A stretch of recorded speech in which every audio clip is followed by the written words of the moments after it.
Hello everyone, welcome back to study time with Isha.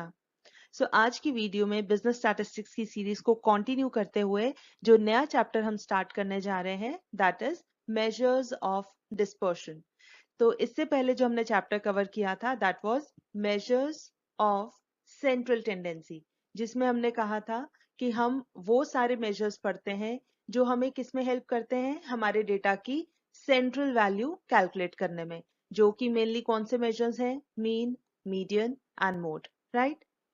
अब इसमें हमने बहुत सारी चीजें जो डिफरेंट टाइप्स थी, जो डिफरेंट टाइप्स ऑफ सीरीज थी, individual series, discrete series, continuous series, उसमें हमने ये सारी चीजें कवर की। अब ये हम चीजें अभी इसलिए रिपीट कर रहे हैं क्योंकि जो हम अब नया चैप्टर स्टार्ट करने वाले हैं मेजर्स ऑफ डिस्पर्शन, उसमें ये सारी चीजें यूज होने वाली हैं। मेनली आपका मीन और मीडियन यूज होगा, तो इसीलिए आई एक्सपेक्ट कि ये चैप्टर पढ़ने से पहले आप इससे पहले वाला चैप्टर अच्छे से गो थ्रू करें, उसके फॉर्मूले जो भी उसमें हमने चीजें कवर की हैं वो अच्छे से समझ लें, क्योंकि अगर उसमें आपको डाउट रहेगा तो फिर इस चैप्टर में आपको फिर कैलकुलेशन करने में, फॉर्मूले समझने में थोड़ी सी मुश्किल आएगी। बहुत सिंपल फॉर्मूले हैं, लेकिन पहले आपका बेस तैयार होना चाहिए, उसके बाद ही ये चैप्टर आप पढ़ें, राइट। तो आज की वीडियो में हम एक क्विक ओवरव्यू लेंगे कि डिस्पर्शन क्या होता है, उसके क्या डिफरेंट मेजर्स हैं, हमें ये पढ़ने की जरूरत क्यों है, मेजर्स ऑफ डिस्पर्शन की क्या सिग्निफिकेंस है, कितने डिफरेंट टाइप्स ऑफ मेजर्स हैं।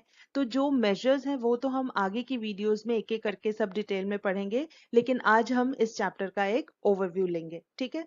तो आइए पहले समझने की कोशिश करते हैं कि हमें मेजर्स ऑफ डिस्पर्शन पढ़ने की क्यों जरूरत है। तो देखिए, अगर हम बात करें टर्म डिस्पर्शन की, तो उसका मतलब क्या होता है, स्कैटर, या हम बोल सकते हैं डिस्ट्रीब्यूशन, ठीक है।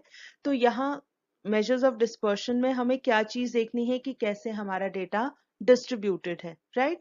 देखिए, हमने अभी तक जो मेजर्स ऑफ सेंट्रल टेंडेंसी में पढ़ा था, हमने उसमें क्या चीज पढ़ी थी कि सेंट्रल वैल्यू हमें कैसे मिलती है, ठीक है। फॉर एग्जाम्पल हम यहाँ क्या करते हैं, ये चीज समझने के लिए तीन सीरीज ले लेते हैं, ठीक है। Series A, series B and series C, right. और इसमें हमारे पास सपोज किस तरह का डेटा गिवन है, पहली सीरीज अगर लें तो हमारे पास सपोज 5 ऑब्जर्वेशन है, किस तरह की, सारी 100 100 100 100 100 एंड 100, ठीक है। अगर दूसरी सीरीज हम लेते हैं तो सपोज उसमें ऑब्जर्वेशन है 100 105 102 103 एंड 90। और अगर हम सीरीज सी लेते हैं तो उसमें है suppose 1, then 489, then third observation है 2, फिर है 3 और लास्ट ऑब्जर्वेशन है 5, ठीक है। ये हमारे पास तीन तरह की सीरीज है। अब अगर हमें देखना है कि इन तीनों का मीन कितना है, सेंट्रल वैल्यू या एवरेज वैल्यू कितनी आती है, तो देखिए अगर हम सीरीज ए की बात करें तो यहाँ पर हमारा जो टोटल आता है समेशन ऑफ एक्स, वो कितना आएगा, ये 5 बार 100 है, टोटल भी विल बी 500। अगर हम दूसरी सीरीज लेते हैं तो यहाँ पर हमारा समेशन क्या आएगा, अगर आप इन सबको भी टोटल करेंगे तो ये भी आपका 500 ही आएगा, ठीक है। देखिए 1 2 3 4 है, 400, ये 490, देन 95 96 97 98 99 100, ठीक है। तो ये 500 ही टोटल बनता है। और अगर हम थर्ड सीरीज देखें तो इसका भी टोटल कितना आएगा, 489 90 92 93 94 95 एंड 5 इज अगेन 500। तीनों सीरीज का सम 500 आया। अगर अब हम तीनों का मीन कैलकुलेट करें एक्स बार तो कितना आएगा, 500 अपॉन 5 ऑब्जर्वेशन है, x bar will be 100, right. इसी तरीके से दूसरे में भी एक्स बार कितना आएगा, 500 डिवाइड बाय 5 ऑब्जर्वेशन है, अगेन 100। उसके बाद अगर हम तीसरे में बात करें तो तीसरे में भी मीन कितना आ रहा है, 500 अपॉन 5 इज 100। तीनों का मीन 100 आया, टोटल भी सेम आया, मीन भी सेम आया। लेकिन क्या ये तीनों सीरीज एक जैसी हैं, क्या हम इन तीनों का ये सही कंक्लूजन है कि एवरेज वैल्यू पहले में भी 100, दूसरे में भी 100, तीसरे में भी 100, क्या हमें इससे हमारे डेटा की एक्चुअल किस तरह का डेटा है वो पता लग रहा है, नहीं लग रहा। हम सेंट्रल वैल्यू क्या कहते हैं, एवरेज वैल्यू हमें बाकी के डेटा के बारे में थोड़ी सी इंफॉर्मेशन देती है, लेकिन यहाँ पर ऐसा नहीं है। क्यों, अगर हम पहली सीरीज देखें तो सारी वैल्यूज 100 है, तो यहाँ पर अगर हम बोले एवरेज 100 है तो हम थोड़ा बहुत क्या, वी आर टोटली कन्विंस्ड, ठीक है। अगर हम सीरीज बी की बात करें तो देखिए ये सारी वैल्यूज 100 के आसपास ही हैं, बहुत ज्यादा वेरिएशन नहीं है। तो हम इस केस में भी कह सकते हैं कि 100 जो है ये एवरेज वैल्यू, ये हमें बाकी के डेटा की एक एस्टिमेट दे देता है कि बाकी का डेटा किस तरह का होगा, क्योंकि इसके आसपास की वैल्यूज हैं। लेकिन अगर हम सीरीज सी की बात करें तो क्या ये वैल्यू 100 हमें डेटा का आइडिया दे रही है? क्योंकि एक वैल्यू बिल्कुल 1 है, दूसरी एकदम 489 पे जा रही है, फिर उसके बाद 2 3 5, तो 100 के पास तो एक भी वैल्यू नहीं है ना। तो इसका मतलब ये सीरीज सी में तो ये 100 हमें ये मीन वैल्यू बिल्कुल भी सही आइडिया नहीं दे रही हमारे सीरीज का, हमारे डेटा का, ठीक है। तो इसका मतलब ये हुआ कि सिर्फ एक सेंट्रल वैल्यू कैलकुलेट कर लेने से हमें हमारे डेटा के बारे में सही इंफॉर्मेशन नहीं मिलती, हमें उसकी और भी चीजें देखनी पड़ती हैं। तो उनमें से एक चीज क्या है, दैट इज कि हमारा डेटा कितना ज्यादा स्कैटर्ड है, कितना ज्यादा डिस्ट्रीब्यूटेड है, ठीक है। तो पहले केस में बिल्कुल भी स्कैटर्ड नहीं है, सारी वैल्यूज 100 है। दूसरे केस में थोड़ा बहुत डिस्ट्रीब्यूटेड है, और तीसरे में तो बहुत ही ज्यादा डिस्ट्रीब्यूटेड है, ठीक है। तो इसका मतलब along with measures of central tendency, हमें उसके साथ साथ उसकी डिस्ट्रीब्यूशन या उसकी स्कैटर्डनेस या उसका स्प्रेड भी पता होना चाहिए, ठीक है। तो ये जो हम स्प्रेड की बात कर रहे हैं ना, वही होता है हमारा डिस्पर्शन, ठीक है। तो डिस्पर्शन का क्या मतलब हुआ कि हमारे डेटा में कितनी ज्यादा वेरिएशन है, राइट, या वो कितना ज्यादा स्कैटर्ड है। तो यही चीज स्कैटरनेस पढ़ने के लिए हम क्या पढ़ते हैं, मेजर्स ऑफ डिस्पर्शन, ठीक है। तो डिस्पर्शन स्टडी करने के लिए क्या टूल्स यूज होते हैं, कौन से मेथड्स यूज होते हैं, उन मेथड्स को हम बोलते हैं measures of dispersion. I hope this is clear. अब यहाँ तो हमने ये चीज देखी with the help of values, अगर हम ग्राफ की हेल्प से देखें हमें और ज्यादा क्लियर हो जाएगा, ठीक है। तो आइए हम देखते हैं कुछ एग्जाम्पल ग्राफ्स की। तो देखिए यहाँ पर आप 3 डिफरेंट तरह के ग्राफ देख रहे होंगे। पहला ग्राफ है, ये दूसरा ग्राफ है, ये तीसरा ग्राफ है, ठीक है। ग्राफ हमने पीछे जब मेजर्स ऑफ सेंट्रल टेंडेंसी पढ़ा था तो वहां डिस्कस किया था कि हम क्या करते हैं, अगर सपोज हमारे पास फ्रीक्वेंसी डिस्ट्रीब्यूशन है तो हम एक्स एक्सिस पर ले लेते हैं वेरिएबल और वाई एक्सिस पर ले लेते हैं फ्रीक्वेंसी, और फिर हम अगर ग्राफ प्लॉट करते हैं तो अगर एक नॉर्मल डिस्ट्रीब्यूशन है, मतलब एक सीक्वेंस में फ्रीक्वेंसीज बढ़ रही हैं एक पॉइंट तक, फिर हाईएस्ट पॉइंट पे पहुंचती हैं और फिर फॉल करने लगती हैं, ठीक है। तो जैसे हमने कहा था मार्क्स ऑफ अ स्टूडेंट्स हैं, तो मैक्सिमम स्टूडेंट्स कहाँ फॉल करते हैं, सेंटर में, ठीक है, जो सपोज 65 से 75% की रेंज में फॉल करते होंगे।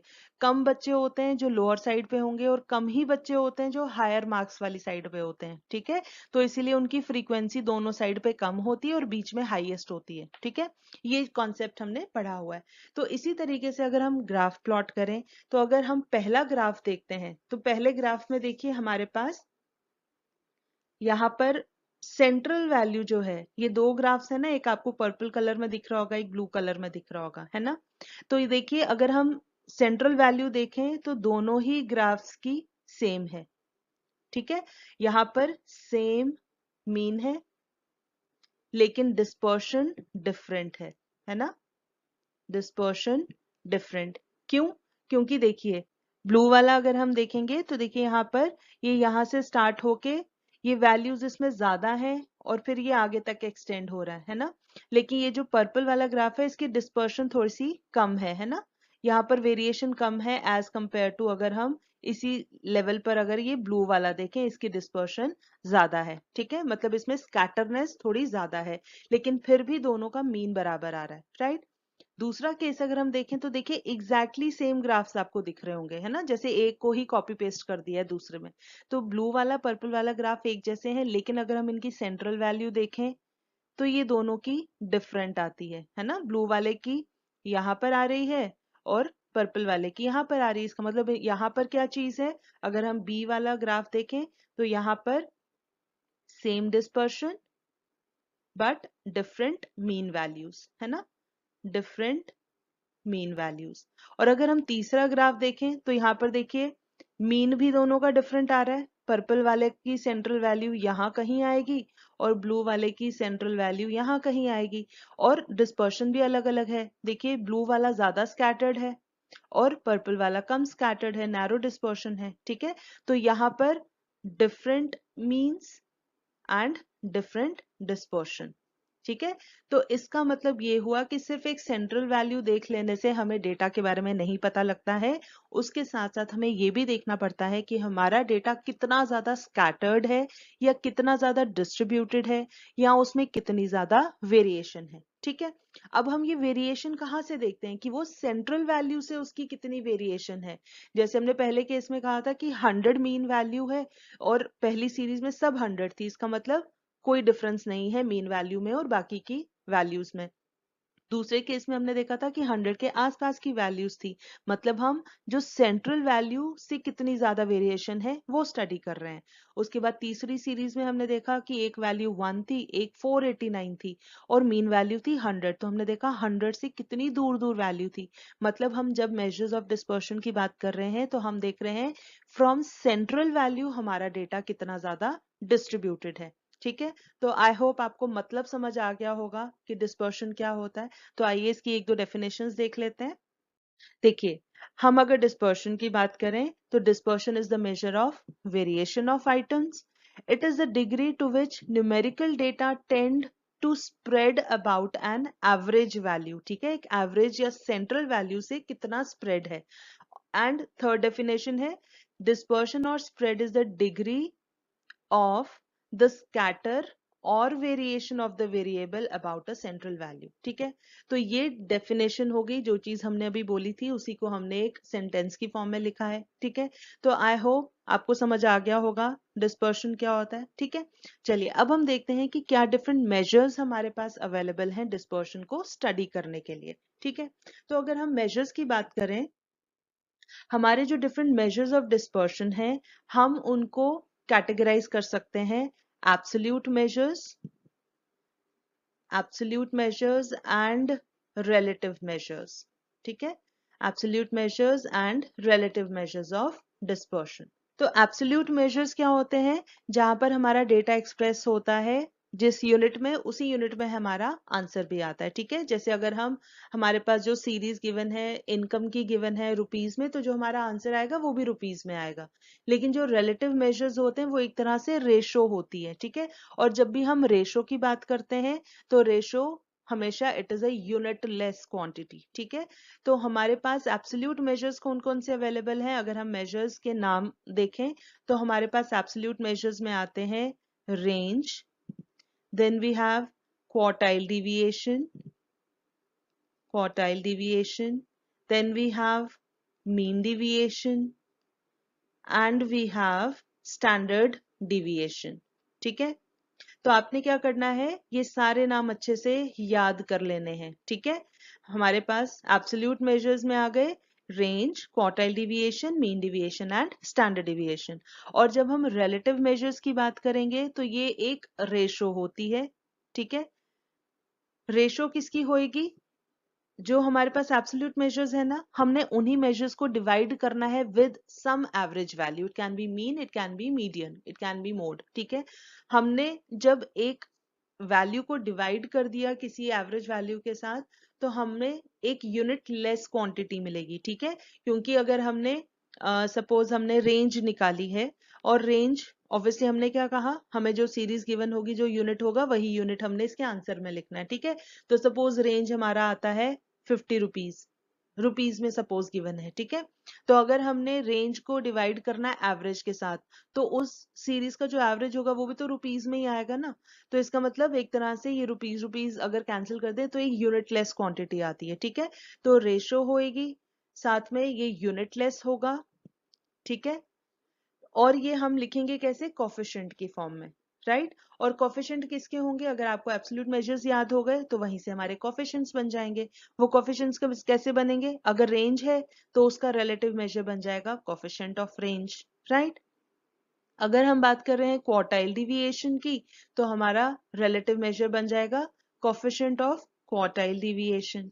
अगर हम बात कर रहे हैं मीन डिविएशन की तो उसका रिलेटिव मेजर क्या बन जाएगा, coefficient of mean deviation, right. और अगर हम स्टैंडर्ड डिविएशन की बात कर रहे हैं, बेसिकली स्टैंडर्ड डिविएशन के बाद इसी से एक फॉर्मूला और निकल के आता है वेरिएंस का। ठीक है, और फिर इसका हम रिलेटिव मेजर निकालते हैं जिसे बोलते हैं कोफिशिएंट ऑफ वेरिएशन।